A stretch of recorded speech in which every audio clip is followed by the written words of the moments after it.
नमस्कार কেমন আছেন সবাই আশা করি ভালো আছেন আমিও ভালো আছি আজকে আমি আপনাদের সাথে অষ্টমী পূজার লুকটা শেয়ার করছি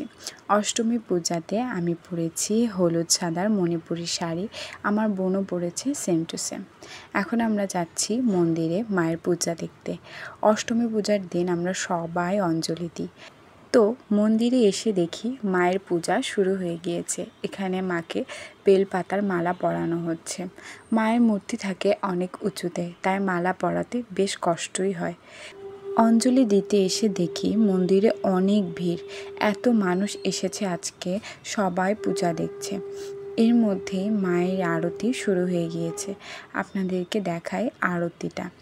পূজার মধ্যে এই আরতি দেখতেই সবথেকে বেশি ভালো লাগে দেখুন মানুষের কত ভিড় অঞ্জলি দেওয়া একটা যুদ্ধ করার মতো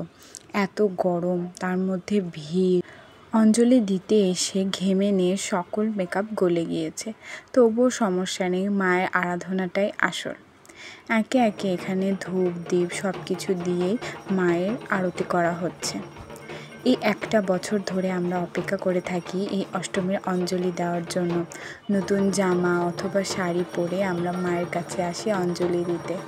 আমার এই পুজোর ভিডিওগুলো আপনাদের যদি ভালো লেগে যায় প্লিজ আমার এই ভিডিওতে একটা লাইক করে দেবেন আর চ্যানেলটাও অবশ্যই সাবস্ক্রাইব করবেন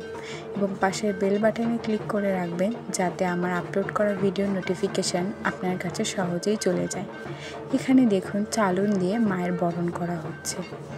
এই অষ্টমীর দিনে আমরা সকলে বাড়ির সবাই মন্দিরে এসে উপোস থেকে অঞ্জলি দিই কারণ এই অষ্টমীর অঞ্জলিটাই কিন্তু আসল আজকে মন্দিরে তাই খুব সকালে এসেছি তারপরও পূজা দেখতে পেরেছি অল্প মানে আরতি যখন হচ্ছিল সেই সময় মন্দিরে এসে প্রবেশ করেছি আর এই যে চামর দিয়ে মায়ের আরতি করা এটা দেখতে অসাধারণ লাগে খুবই সুন্দর লাগে যখন এই হাত ঘুরিয়ে ঘুরিয়ে মায়ের আরতি করা হয় ঢাকের তালে তালে এই আরতি দেখা সত্যি মনোমুগ্ধকর এরপরে আমাদের অঞ্জলি হলো অঞ্জলি শেষে চরণামৃত নিয়ে আমরা উপোস ভেঙেছি পূজা মণ্ডপে ডায়মন্ড ওয়ার্ল্ডের পক্ষ থেকে আমাদের সবাইকে কফি অফার করেছিল তাই আমি এখানে এক কাপ কফি নিয়ে নিলাম কফিটা খেতে বেশ ভালো ছিল এখন অঞ্জলি শেষে আমরা সবাই মিলে যাচ্ছি বগুড়ার রামকৃষ্ণ আশ্রমে সেখানে কুমারী পূজা হয় যদিও আমরা যেতে যেতে কুমারী পূজা শেষই হয়ে যাবে তারপরও আশ্রমে যে মায়ের দর্শন করে আসি চলুন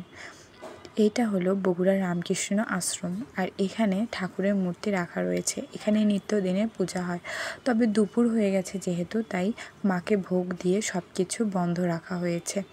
একটু পরে এই পর্দাগুলো সরিয়ে দেওয়া হবে সেদিন এতটা গরম পড়েছিল সবাই মিলে আমরা এসএমসি ড্রিঙ্কটা খাচ্ছিলাম এটা খেয়ে এনার্জি বুস্ট করে নিয়ে আমরা বেরিয়ে পড়লাম ঠাকুর দেখতে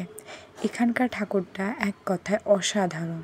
এক চালার মধ্যে একদম ইন্ডিয়ান স্টাইলে খুব সুন্দর মায়ের প্রতিমা দেখে মনটা ভরে যায় তো এখানে ঠাকুরের সামনে বেশ কয়েকটা ফটো তুলে আমরা বাসায় চলে আসলাম আজকে ভিডিওটা এখানেই শেষ করছি দেখা হবে নেক্সট ভিডিওতে টাটা